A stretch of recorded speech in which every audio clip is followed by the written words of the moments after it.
देशाच्या किनारी सुरक्षेबाबत जनजागृतीसाठी आणि राष्ट्रीय एकात्मता बळकट करण्यासाठी CISF म्हणजेच औद्योगिक सुरक्षा दलाद्वारे वंदे मातरम कोस्टल सायक्लोथॉनचं आयोजन करण्यात आलं आहे। मुंबईत गेटवे ऑफ इंडिया इथून निघालेली ही सायकल रॅली आज अलिबागमधल्या थळ इथं पोहोचली आहे। यामध्ये CISFच्या सुमारे 130 अधिकारी आणि कर्मचाऱ्यांचा समावेश आहे।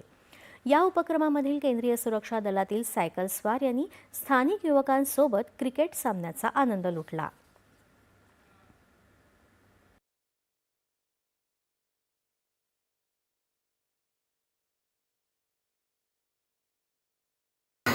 आमची जे CISF 2026 सायकलथॉन रॅली आहे ती ईस्ट कोस्ट आणि वेस्ट कोस्ट या करून कोचिनला पूर्ण पोहोचणार आहे। ईस्ट कोस्टला स्टार्ट होणार आहे कलकत्तापासून बखारीच्या एरियामध्ये आणि लखपत पोर्ट वेस्ट कोस्टपासून सुरू होणार आहे। याचा मेन उद्देश आहे कोस्टल एरियामध्ये असलेले जे इश्यू आहेत, जे कोस्टल एरियाचे राहणाऱ्या लोकांशी वार्तालाप करणं, बोलणे, त्यांचे जे इश्यू आहेत ते जाणून घेणे, एज्युकेशन, मेडिकल, मेडिसिन किंवा ड्रग्स या संबंधित जे बी जे इश्यू आहेत त्यांच्याशी आमचं बोलणं करा आणि जे पण इश्यू आम्ही नोट करणार आणि ते पुढे जाऊन सेंट्रल गव्हर्नमेंटला पुढे हँडओव्हर करणार। हेच आमचं मेन उद्देश आहे सायक्लोथॉनचा।